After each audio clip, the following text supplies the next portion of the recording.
Okay, welcome to week 3.1, Industry and Empire. Remember, we are no longer referring to chapters by their number, chapter 18, chapter 19, because different versions have different chapter numbers.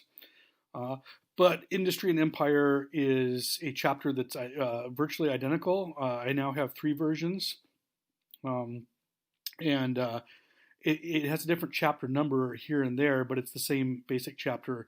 It's called Industry and Empire in all three versions I have, and I believe in all five versions that people have in this class.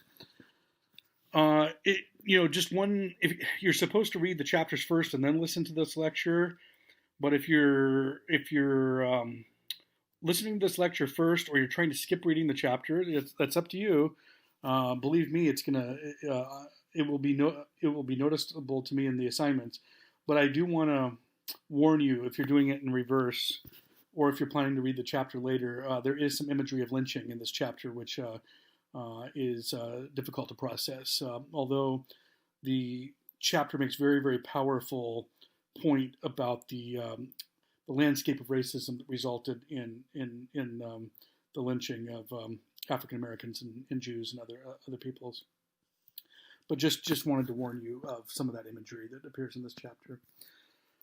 Industry and empire go hand in hand in that the beginnings of the sort of focus not only within the country but externally in American history are part and parcel with the absolute explosion of the factory, which had been around in the 18th century, but towards the end of the 19th century is when the real explosion took place. And here you see, I'm not 100% sure what it is that they are making, but you see people of both genders in this photograph, and you see that everyone's white, everyone's Caucasian. That also probably can tell us something about this particular scene. So first of all, a discussion about the 1890s, which were really a period of transition between the Gilded Age, where things seemed very bright and shiny on the outside, and there was a lot of social problems underneath. There was all these fantastically powerful families and these, the oil barons, the railroad barons. But a lot of people were being left behind just under the surface. And the progressive era of really about 1900 to 1920, what we tend to call the progressive era. The seeds were already being sown. We've already talked about that last week. Well, they continued to be sown during this time period. So it's a time of real reflection, a time of sort of transition. The crash of 1893 was a very serious one of the worst in American history. No one ever kind of remembers it because it gets eclipsed by the one in 1929, the Great Depression. But 1893 was probably the worst crash with the longest lasting implications that America had up until that time period, about 120 years into its history, had experienced. And it really kind of, this economic turbulence kind of shone a spotlight on certain things. The American character was reevaluated. There was sort of a view that this new middle class would become sort of a moral compass because they were hard workers, they had achieved, yet they didn't have the wealth that led to, it's almost like the wealthier you got, the more greedy you got, was the view of the time. So this sort of emergent middle class, which had been emerging, for the last 15, 20 years, began to become mythologized to a certain degree. Another project of mythologization, if that's a word, was undertaken by a historian, actually, by the name of Frederick Jackson Turner, who in 1893 declared that the frontier was closed, that the American frontier was closed. There was no frontier within the 48 states, at least, and that this would have major implications for America's future development because it saw itself, the United States kind of prided itself on this conquest of the frontier. And what would it look like for the next 120 years? And I think the answer is frontiers abroad, the American imperial experiment. But Frederick Jackson Turner was more looking at the past than the future in many ways, even though he was talking about here's going to be something that will guide us going forward. But the interesting thing is, up until the late 1960s, the most common movie genre and one of the most common literary genres was the Western. So even though Frederick Jackson Turner in 1893 is saying the frontier is closed, 75 years later in 1968 was really the start of the decline of the Western. Okay, so there's this. Even though the United States has become less about fighting off these European powers and more a colonial world power in the 20th century, there's still this kind of mythology of we conquer the frontier. That's what we do. We're the sort of the brave, plucky settlers that settle the raw and untamed land. Well, number one, that no longer happened after 1893, and number two, it wasn't an unpopulated land. It was populated by Native American tribes. So there were some fundamental problems with this thesis, but I think what Frederick Jackson Turner and his core is saying is absolutely true. America defined itself for the first 120 years on this overwhelming and powerful and consistent mythology of its existence, and then what was going to happen once that existence fundamentally changed. So that was also kind of an interesting development of the 1890s. And incidentally, Frederick Jackson Turner is still one of the most cited historians, particularly when you're looking at 19th and early 20th century history. That his thesis is still read about and discussed and talked about and cited all the time. Certainly the number one historian and contributor to American history. But there were some other, before the American international experiment really took off. There were two states that the other two states, Hawaii and Alaska, there were some early indicators that they would become economically viable territories, which eventually led to their statehood. In the 1890s, I actually don't talk about it much because the book doesn't. But in the 1890s, Queen Liliuokalani was overthrown, and the United States took over the Kingdom of Hawaii because of concern that Queen Lily and other Hawaiian interests were either going to nationalize the American sugar interests in Hawaii, or B, were going to throw their hat in the ring with England and other European interests in the Hawaiian Islands. And if you've seen the Hawaii state flag, it's the only state flag that actually has the Union Jack in it, which is the British flag, because at one point England had not as strong a presence as America, but it was a very open question as to who would take over the Hawaiian Islands. I think it was inevitable that the empire of Hawaii would be overthrown, but the Americans kind of saw this coming and kind of beat everyone else to the punch. And then the discovery of gold in Alaska during the Klondike Gold Rush. And you see a picture at the bottom. One of those is Frederick Jackson Turner. The other picture is going from Chilkat Pass in Alaska up into the Yukon, and then they would keep going, including into Alaska, back into Alaska, over this very steep pass. I've taken a car up over through that pass, and even the car, you're kind of straining going up the hill. Well, imagine doing this, carrying 100 pounds of equipment on your back in the middle of winter. The gold rush didn't turn out to be that great as, like many of these gold rushes, it brings a lot of instantaneous wealth, and then it kind of peters out slowly. The real gold in Alaska wasn't discovered until the 20th century, and that was, of course, oil. And oil helped drive the statehood of Alaska following World War II.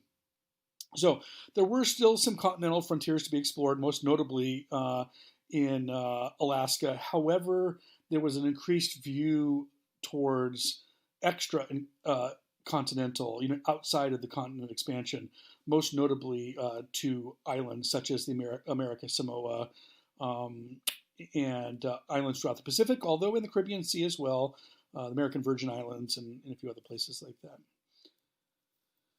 So a couple of political cartoons regarding labor and big business, including some poor worker being pressed between. He's in what's called a press, which would be like you put grapes in it and make wine, a wine press, or you put olives and you make olive oil with an oil press. Except for here, it's a poor worker being pressed by the twin stones of low wages and high rent. So political cartoons were very, very big in the 19th century, latter half of the 19th century, and into the early 20th century. But really, kind of the 1860s, 70s, 80s, 90s kind of were the heyday of this type of thing. New ideas and practices sought to increase efficiency, particularly as factories became increasingly mechanized. There was the growth of middle management. It doesn't really do much good to have a huge amount of workers and then just a few bosses at the top. It really helps if the bosses at the top can focus on finance and macro issues, and they don't really have to get involved at all in the workers. So you need a kind of a group that can kind of talk the language of the bosses, and also, talk the language of those who are working on the factory floor. And this became known as middle management. These were managers. These were people who often worked their way up through the ranks. And, if you proved yourself bright and dedicated and hardworking and you could learn things quickly, it really didn't, these companies recognized that these individuals are probably better off not being the ones to take a wrench and tighten it onto a frame. But these are people who can think for themselves, but can be trusted. Let's have them be middle management. Then there was something called Taylorism, and Taylorism was very much about efficiency. You had a lot of efficiency experts at this time who would, try to figure out, okay, how are we going to redesign the factory floor to be the most efficient? But Taylorism focused less on that type of efficiency than the efficiency of the workers. How can we wring the most out of workers? How can we get the most productivity out of a worker in a day? So workers were driven harder. They became more productive, but they often earned less and they were far unhappier. Well, this played into the hands of organized labor. Organized labor grew during this time period. More and more people were upset and frustrated. Government continued to side with big business. Remember, we have these laws that get formed, and then particularly during the Republican administrations, at least in the late 19th century, these pieces of legislation that are meant to kind of curb the power of big business start to get ignored a little bit. Financiers become the key figures. Remember, we already kind of talked about the rise of that a little bit with J.P. Morgan. You couldn't really do business without doing business with him. So you started to see power shifting away from factory owners and more towards financiers. People. The sort of a rule of Las Vegas is it doesn't. Some of you are going to win when you go, but most of you will lose, and you're going to end up owing money to the house. Well, that was the way with the financiers. Sometimes they went aggressively after people, but often what they did was they just waited for somebody to get in trouble, and then they bought out their factory. And they said, okay, well, we're going to let you stay here and run it because you're good at that, but we now own 50% of it or 80% of it or even 20% of it. And so slowly but surely you start to see the rise of these conglomerate businesses, these corporate mergers. you started to see more and more wealth and power consolidated with fewer and fewer people. And you started to see businesses that had their hands in a lot of different areas. It used to be this business only did this one thing. We only make drill bits for oil fields. Well, the new conglomerate might own oil fields, make the drill bits for oil fields, own some steel mines, own a railway company. Just kind of all sorts of different things. You started seeing this rise with Andrew Carnegie and a few other people like that. It only continued throughout the 19th century. So, big business is on the rise. Workers are less and less happy. They earn less and less. And you start to see greater conflict between the two, including a very famous steel strike in Pennsylvania and the Pullman strike in Chicago. Pullman being a type of railroad car, and the people that kind of worked in that area, working with the Pullman cars, went on strike, and it became a sort of, there were lots and lots of strikes, but that was the one that kind of became a celebrity issue. In France, they call it a cause célèbre, and it means a celebrity cause. Okay. And all this economic interest, you notice the two images that I put at the bottom. One, gold defeating silver, vanquishing silver. And the other one, if you look very carefully at this dollar, you'll notice that it says $1 silver payable to the bearer on demand. And this is what our money used to look like at various times. A dollar bill would actually say on it that it would be redeemable for gold, or that it would be redeemable for silver. And you could go to a bank and you could plop down 100 of these things, and they'd give you 100 units in that currency. We'll talk. We've already talked about the gold standard.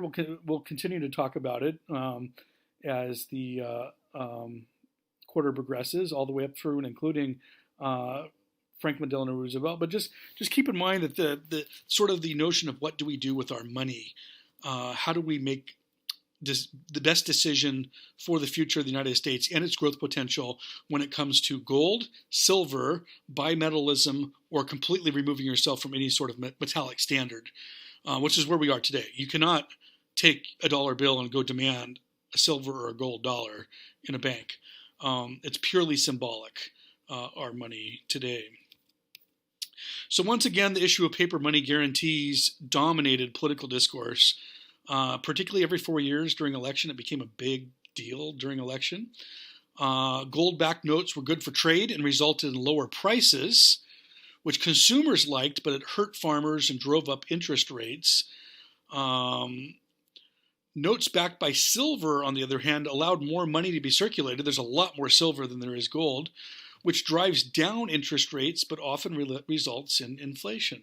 So, it's not like one was correct and the other incorrect. They just both kind of came about monetary policy through a different way. The kind of, the Wall Street types, the banks, and Europe, so for trade, liked the gold standard. Farmers and kind of blue-collar workers preferred usually silver, or they were a little bit more realistic. It was hard to just do silver, maybe what was called bimetallism. But this was the subject of a tremendous amount of debate. And actually, maybe I don't talk about it with FDR. Maybe I just mention it right here. I knew at one point I mentioned it with FDR. But the problem was that people hoarded gold during the Great Depression. And it got to the point where people would be, you would give somebody $1, the bank wouldn't be able to give you any gold back. So both gold and silver backing was abandoned in the 1930s, although some of it held on until the 1970s, believe it or not. The election of 1896 was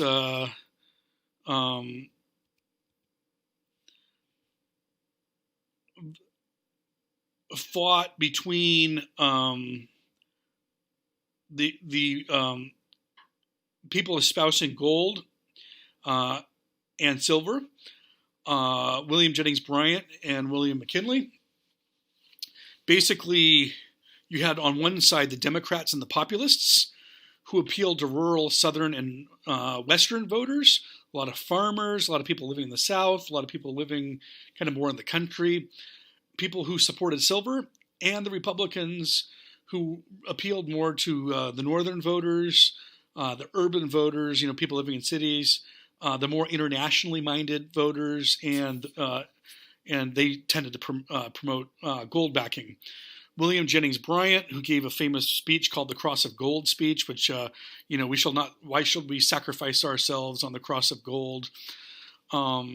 He was run by two different parties, the Democrats and the populists. He was the first to really run a modern campaign. So when you campaigned before this time period, you did the following. To a large degree, you did some traveling, but you mostly stayed at home and had your lieutenants go out and campaign for you. You had your proxies go out and campaign for you, and you sort of rested and wrote letters to people and wrote dignified columns, and you were seen as being above the fray. It was kind of beneath you to go out and openly campaign. That's kind of alluded to in Hamilton with Aaron Burr, who really didn't do that. He was maybe a little bit more active than the people of his time. But the really first person to actively campaign by traveling all over the United States and taking trains everywhere and giving speeches all over the place was William Jennings Bryan. And he really did kind of transform the way that campaigns work. William McKinley, who won, ran a more traditional campaign, which he called his front porch campaign. And he said, if you want to come see me, I'm happy to talk to you. I will talk to anyone who comes to my house. And he would go out on the front porch and talk to them. And, this was seen as being very kind of, he's the city guy, he's the Republican, but that was seen as more down-homesy and kind of, I shared a pitcher of lemonade with that McKinley. Well, not that many people traveled to his town, obviously, but, it played well in the press. He was seen as not chasing the presidency. He was seen as being a little bit more laid back. And so this time, the traditional campaign won, but in the future, most campaigns featured William Jennings Bryan. Ever since 1896, the economy has been the key area of debate in presidential elections. In working up the PowerPoints for this quarter, I ran across one election where it was really something different, and that was the 1940 campaign, where it was actually more about should we get involved in World War II or not. But usually it's about the economy. Usually the economy is number one. It's often far and away the number one issue. Everything else that seems like it is often about the economy, kind of. And if it's not the number one issue, it's a close second. So just some notes on the Black experience during this time period, because remember we're now about 20 years beyond the failure of Reconstruction, where the attempt to reconstruct the South and to ensure the rights of everybody, regardless of the color of their skin, kind of failed. Reconstruction is over in 1877. It fails. In most of the things, in many of the things it's trying to accomplish, and you start to see the first immigrant waves to the north.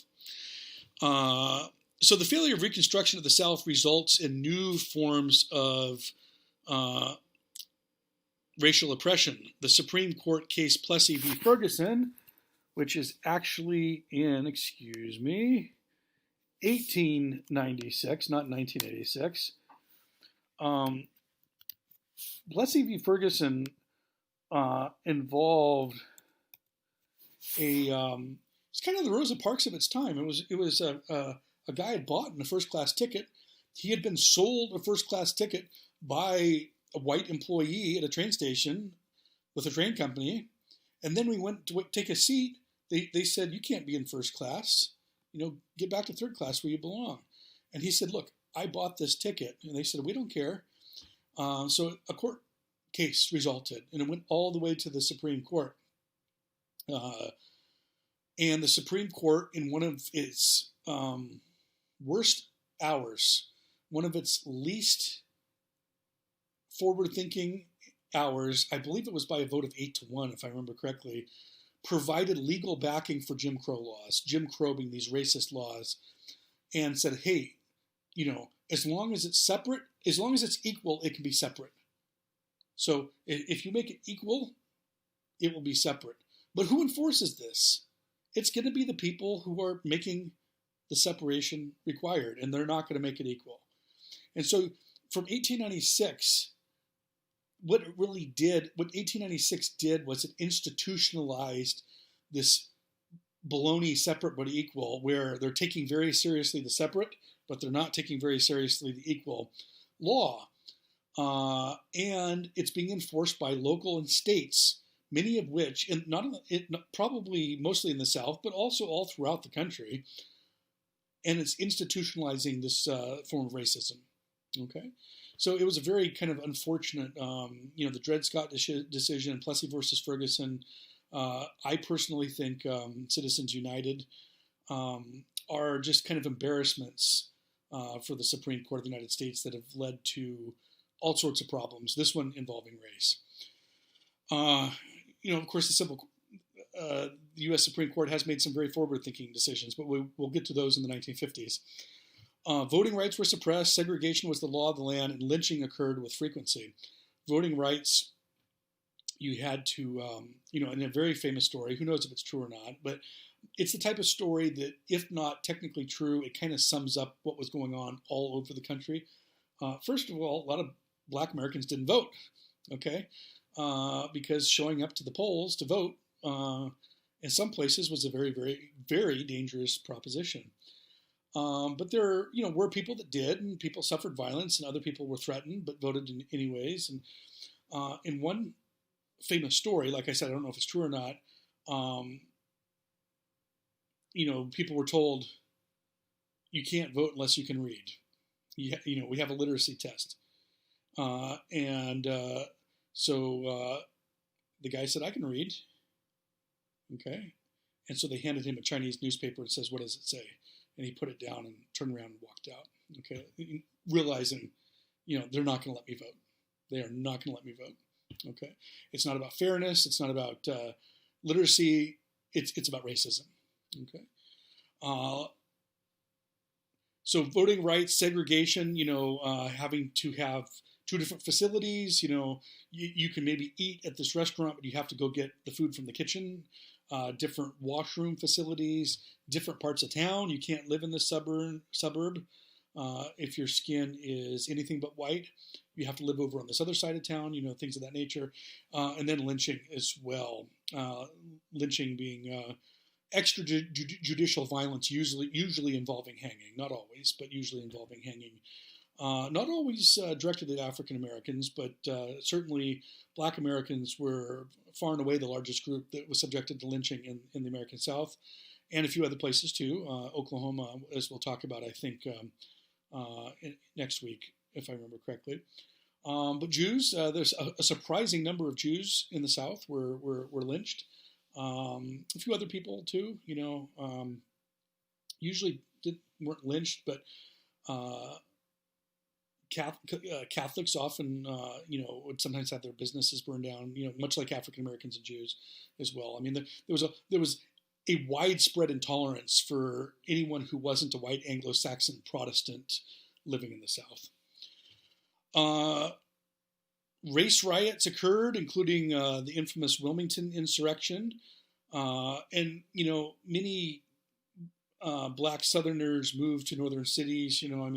The incident in North Carolina, was horrific, but there were also incidences in various different states, in various different parts of the states, in rural areas and cities. Sort of didn't matter where, and it just kind of led to wave after wave of migration, which continues all throughout really the 1930s and the Great Depression, from the rural South to the urban North. Okay. Biggest figure at the time was Booker T. Washington. He doesn't get a lot of credit today. He really has been, he was a hero, absolute hero at a certain point of his life, but he kind of lived a little bit too long and kind of overlapped with a man by the name of W.E.B. Du Bois, and a few other more sort of radical, progressive black leaders. And it's kind of unfair because, I mean, in one sense, Booker T. Washington was an adult before slavery was abolished, okay? Whereas W.E. Du Bois was really born, or at least kind of came into his formative years after slavery. So it is a little unfair to look at Booker T. Washington and expect him to become this kind of radical, okay?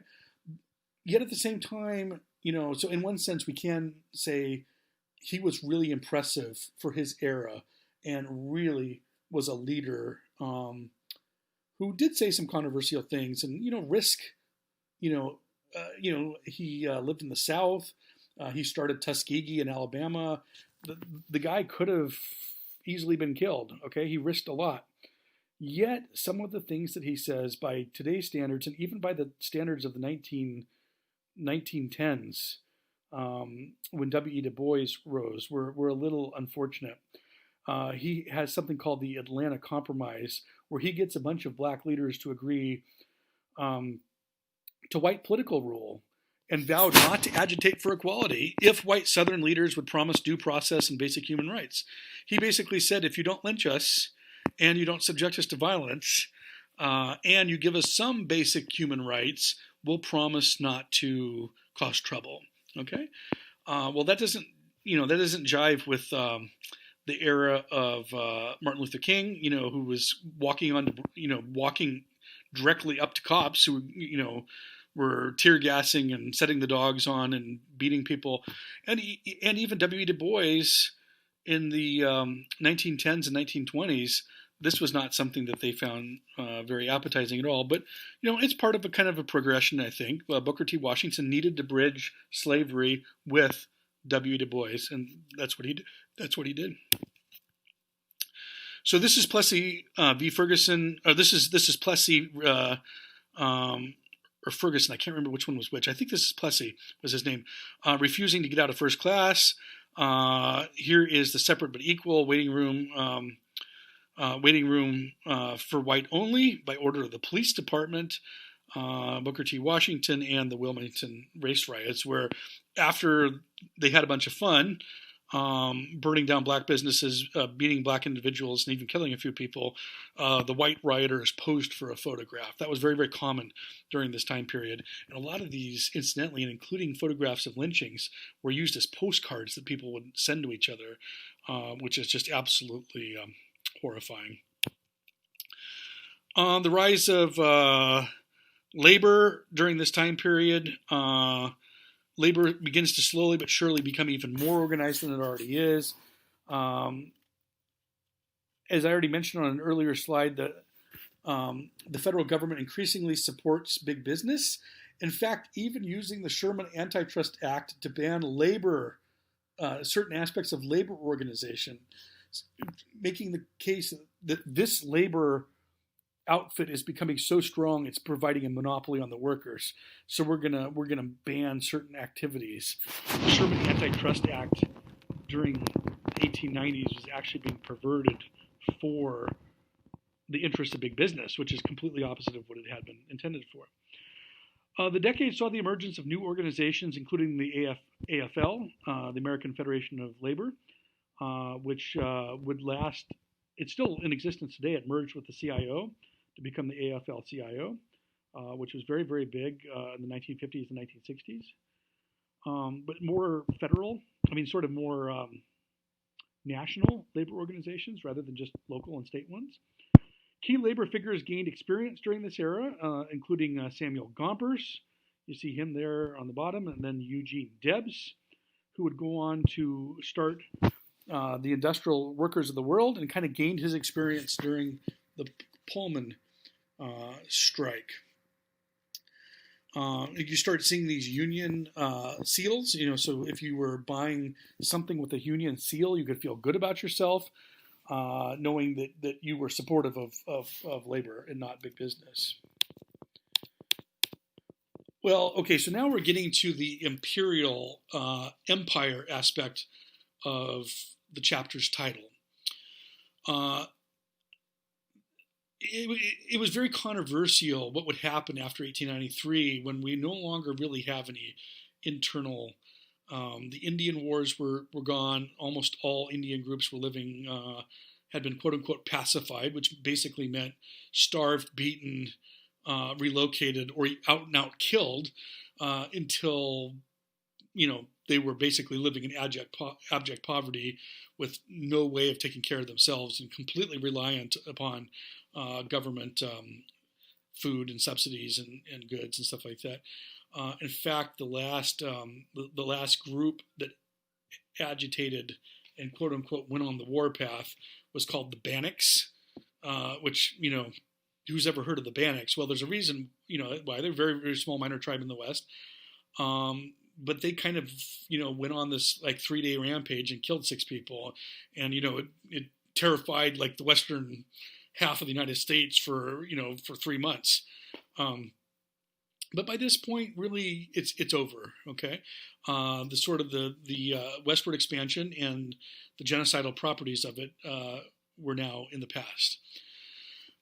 So what's going to happen? Well, certain people start looking into the Pacific largely.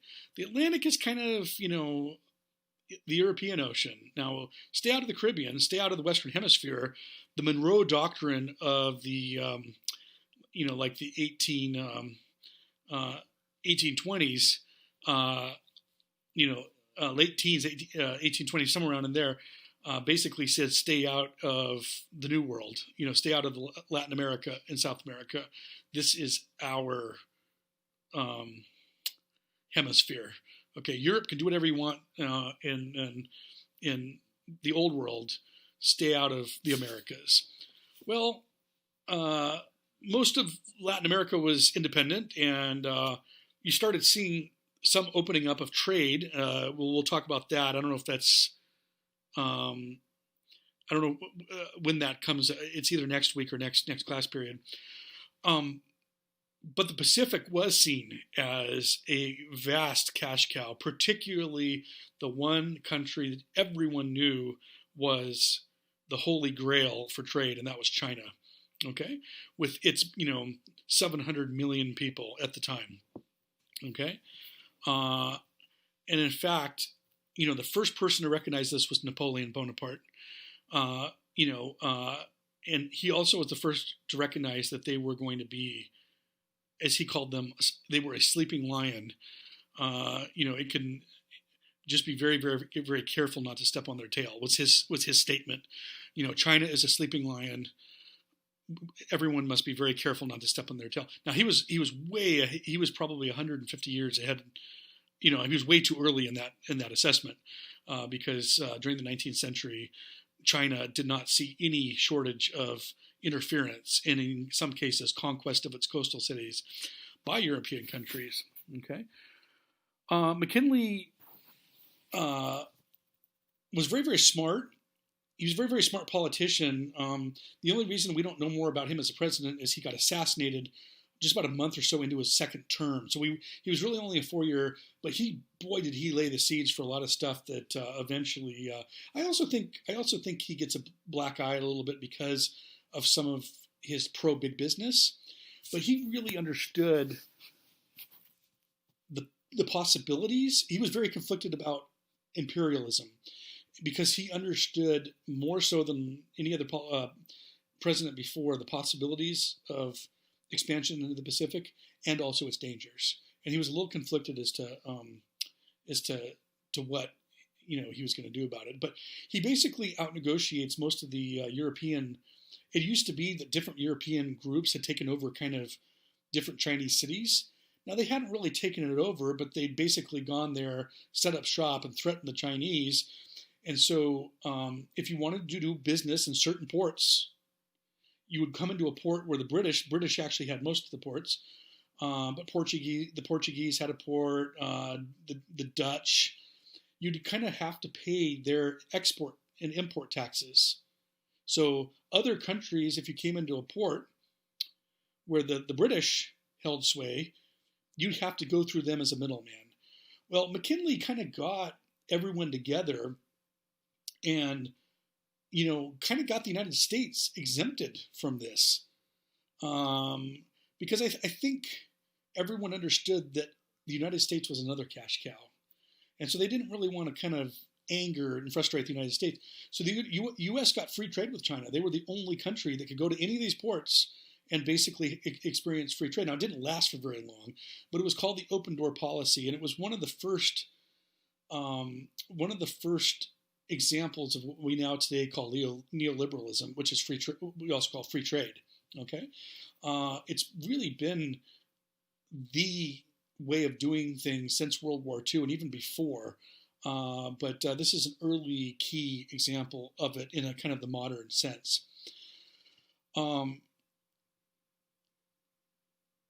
McKinley's assassination in 1901 brings Teddy Roosevelt to power, and we'll talk a little bit more about him in some other slides. But if McKinley was the first to be forward thinking, Teddy Roosevelt took it to a whole new level. Okay, on a lot of things. Okay. We forget how good a president he is. Now, we also kind of blame him for the excesses of our foreign policy. However, he was more nuanced in its application than I think a lot of people that came later. He envisioned the United States as the future nexus of global economics and politics. He understood that the trajectory Europe was on, that Europe had peaked and was on the downslope, and that America was still going up, and that it wouldn't be too long before the United States caught up to Europe and passed it. And he put a lot of different things in place to sort of try to actualize this. And it included being a little bit more overtly imperialistic. And a lot of people found this very problematic and were against it for all sorts of different reasons. Some viewed that it was an aspect of morality, that this was being greedy. Others for religious purposes. Others due to race prejudice. We don't want to get involved with Africa or Asia because we don't want immigration from these places. We don't want to taint the white race. We've already done too much of that. So there was bigots who were against imperialism because they understood that if you settle colonies, they will send immigration. They had seen it with Europe. Okay. And also those who just said, hey, look, we need to be solving poverty, not here at home, not getting involved. So you had basically people who were racist, people who were religious, people who thought that it was immoral to be greedy and go and take other people's stuff, and people who said, let's focus on our problems here at home. And you see two cartoons, and one, Uncle Sam is dictating, they're all standing on a map of China trying to cut it up with their oversized scissors, and Uncle Sam is getting them to stop and pay attention to him. And that was starting to happen more and more. The European powers they basically had viewed the United States as a big, overgrown, dumb puppy throughout much of the 19th century. Big, but, a big puppy isn't going to really be that formidable in a fight. Big puppy might accidentally sit on you, but they're starting to, this big puppy starting to get some teeth. This big puppy starting to become a dog with fight. And they still thought the United States was, a ways out, but they're starting to understand that the U.S. is a real player, little did they know that in 1944, the United States would be more powerful than the entirety of Europe, minus Russia. And it really wasn't until World War One and the American appearance at the end of World War One that Europe began to realize these guys have arrived. But they're starting to pay attention to America like they haven't before. And then we see the open door policy on the right, where the door is open to China, and it's Uncle Sam standing there with a key. And notice Uncle Sam is always taller than all these short and fat European leaders. Their corpulence being a reference to their greed through colonialism. But the irony is that now this is the United States beginning to dictate imperial terms. War and conquest. I'm going to say a little bit more about Teddy Roosevelt on this slide. Very colorful, interesting, bizarre character in many ways. The United States did get into a war which really kind of presaged its rise to global prominence. Fighting its first war with a European country other than Britain. Fought with Britain during the American Revolution, and then later in the War of 1812. But it avoided war with Europe ever since, which is probably a good thing. Had a little bit of conflict with Britain and France, particularly the Union Army during the Civil War. Not that these two countries supported the South and slavery, but they were very reliant on Southern cotton trade. So they were constantly trying to run the blockade, get cotton, and leave, and this was a real problem. But there really hadn't been a war, and ironically, there was a war with Mexico, but that was after Mexico had achieved its independence from Spain. But the war with Spain was a very short war that was more noted for its lead up than it was for the actual fighting itself, other than one case. So Spain was very, very weak. Spain was, had started out in the 1500s as the dominant power into the 1600s even, but had kind of slipped well behind England and France, and was now well behind even Germany and the Dutch and a few other places too. So there was just no way Spain was going to prevail in a war against the United States. The war really highlighted the power of media informing perception. It was really a war that was created, many historians believe, by a single man named William Randolph Hearst, who relentlessly promoted the war, including just out and out lying about stuff. From his letters, this guy made, we talk about fake news. Fake news at one point really was, because these guys, they couldn't be fact checked immediately. You could fact check them 6 months later, and the real story could come out. But by then, who cared? This instantaneous fact checking wasn't an issue. William Randolph Hearst owned hundreds of newspapers all over the United States, and relentlessly promoted the war. And particularly after a ship called the USS Maine, which is a battleship, was sent down to Havana Harbor, it exploded. And, modern forensics have established that it was just a boiler explosion, but, it killed some Americans, and ultimately the fallout of that led to war. Now, like I said, the war itself wasn't very, the term "remember the Maine" was very famous. Like "remember the Alamo," "remember the Maine." The war itself didn't have very many memorable battles or characters or people or anything like that, except for in one case. There was a sort of a guy by the name of Teddy Roosevelt, who had kind of, I think at one point he'd been Undersecretary of the Navy. He'd been kind of a, one of these politicians that doesn't seem like they're on a very, he was from a very wealthy family. He'd gone into politics, which was an embarrassment for wealthy families.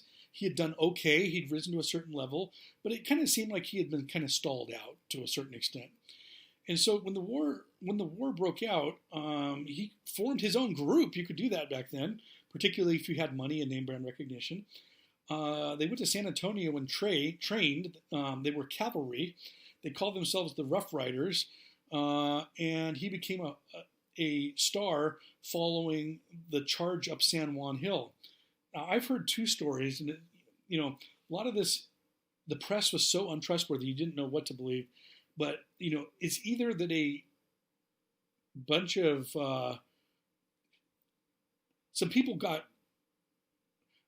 a bunch of the either Spanish or Cuban Spanish military surrounded this hill, and the word came down that there were some people trapped upon top of the hill, and so the Rough Riders got together. They kind of charged through enemy lines, went up to the top of this hill, and rescued a bunch of people, and that kind of just made his legend.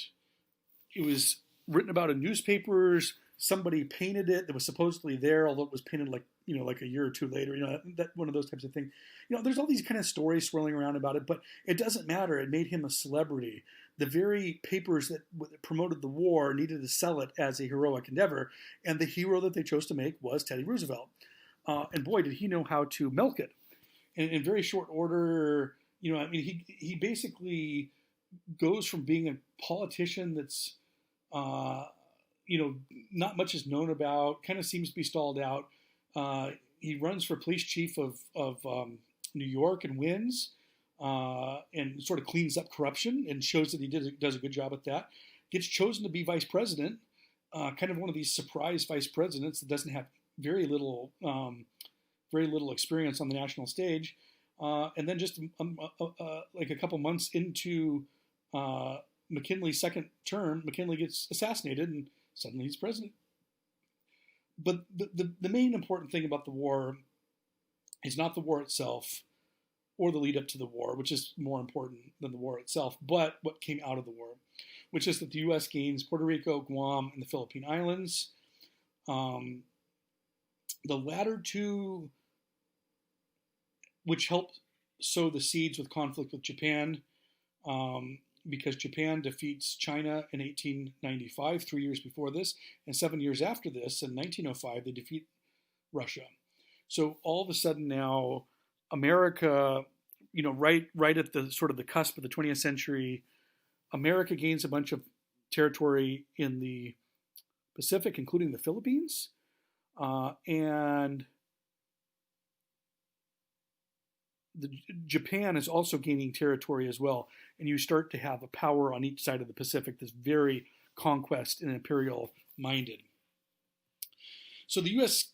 gained these areas. The war lasted less than 4 months, while the Philippine insurgency that followed, featuring torture, rape, and extrajudicial killing by American troops, lasted 40 years, essentially until the Japanese took over the Philippines in 1942.